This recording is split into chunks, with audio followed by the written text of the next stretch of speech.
یہ کیسا خوبصورت غلام بچہ مجھے بازار میں ملا ہے۔ ہمارے گھر کوئی بچہ نہیں ہے، اس لیے ہم اسے اپنا لڑکا بنائیں گے۔ زلیخا نے جب حضرت یوسف کو دیکھا تو اس کے ہوش اڑ گئے۔ اس قدر خوبصورت بچہ میرے گھر آ گیا۔ زلیخا کی حضرت یوسف کو اپنے لڑکے کی طرح مانتی تھی، ان کو بہت خیال رکھتی تھی۔ حضرت یوسف جیسے جیسے بڑے ہو رہے تھے ان کی خوبصورتی میں نکھار آتا جا رہا تھا، جو بھی انہیں دیکھتا حیران رہ جاتا۔ اس وقت مصر شہر کا ماحول بہت خراب تھا۔ عورتیں بے پردہ گھومتی تھیں اور مردوں میں گندے رشتے بنا کر رکھتی تھی۔ وہ لوگ اللہ کو نہیں جانتے تھے بلکہ بتوں کی پوجا کیا کرتے تھے۔ حضرت یوسف علیہ السلام بادشاہ عزیز مصر کے محل میں شہزادوں جیسی زندگی گزارتے تھے۔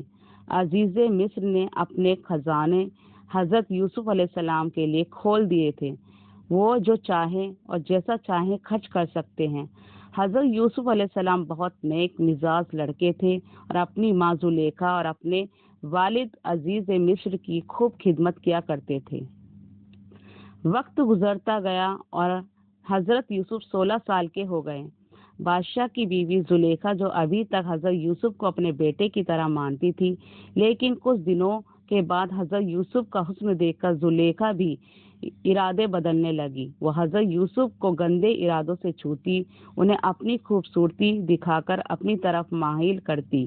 لیکن حضرت یوسف ایک نبی کے لڑکے تھے، ان کے اندر اللہ کا ڈر کوٹ کوٹ کے بھرا ہوا تھا، اس لیے وہ اپنی ماں زلیخا کے بارے میں ایسی گندی بات کبھی سوچ بھی نہیں سکتے تھے۔ آخر ایک دن زلیخا نے دیکھا کہ میرے شوہر کسی کام سے محل کے باہر گئے ہوئے ہیں، تو اس نے خود پر قابو نہ رکھ کر حضرت یوسف کو اپنے کمرے میں بلوایا۔ وہ کمرہ ایسا بنا ہوا تھا کہ اس کمرے کے تک پہنچنے میں 7 لوہے کے مضبوط دروازے لگے ہوئے تھے۔ زلیخا نے حضرت یوسف کو اندر لا کر ہر دروازے پر ایک مضبوط تالا لگا دیا اور دروازوں کے باہر محل کے درباریوں کو کھڑا کر کے کہہ دیا کہ جب تک میں اجازت نہ دوں اندر کسی کو بھی آنے مت دینا۔ پھر زلیخا حضرت یوسف کو لے کر اپنے بیڈ پر جا کر لیٹ گئی۔ حضرت یوسف کھڑے تھے اور زلیخا سامنے بستر پر لیٹی حضرت یوسف کو اپنے ہاتھ گندا کام کرنے کے لیے بلا رہی تھی۔ زلیخا بھی بہت زیادہ خوبصورت تھی، کیونکہ بادشاہوں کی بیویاں عام طور سے خوبصورتی ہی ہوا کرتی تھی۔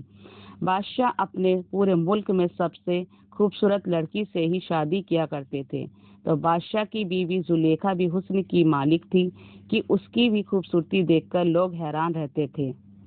لیکن زلیخا کا دل آج حضرت یوسف پر آ گیا تھا اور وہ اپنے بیڈ پر لیٹی حضرت یوسف کو گناہ کی دعوت دے رہی تھی۔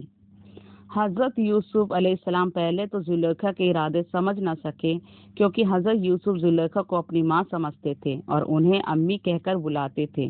لیکن زلیخا نے آگے بڑھ کر حضرت یوسف کا ہاتھ پکڑا اور انہیں اپنی طرف کھینچا تو حضرت یوسف بھی زلیخا کے ارادے سمجھ گئے۔ قرآن نے اس منظر کو کچھ اس طرح بیان کیا ہے کہ جس وقت زلیخا نے حضرت یوسف کو اپنی طرف بلایا تھا تو حضرت یوسف کا بھی کچھ ارادہ بنا، کیونکہ وہ بھی ایک نوجوان لڑکے تھے۔ لیکن اچانک اسی وقت اللہ کی مدد آ پہنچی اور حضرت یوسف نے کہا کہ اللہ کی پناہ میں ایسا کام ہرگز نہیں کروں گا۔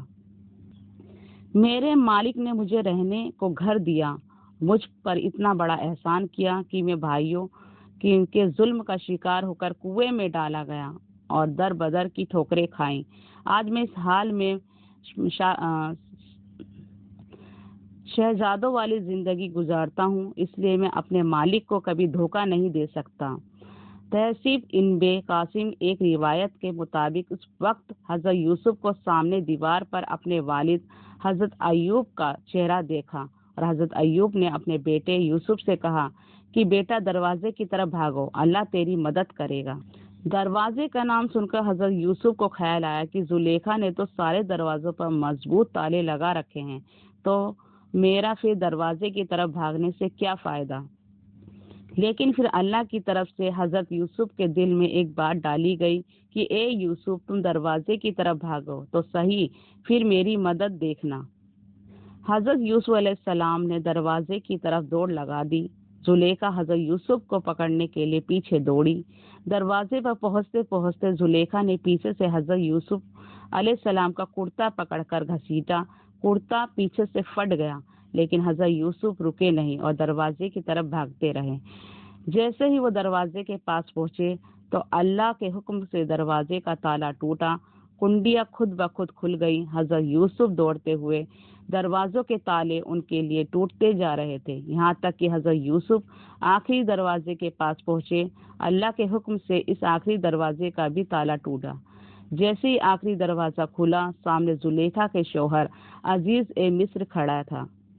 زلیخا کے جسم سے اترے ہوئے کپڑے اور حضرت یوسف کی یہ حالت دیکھ کر عزیز مصر بھی کچھ سمجھ گئے، لیکن اسی وقت زلیخا نے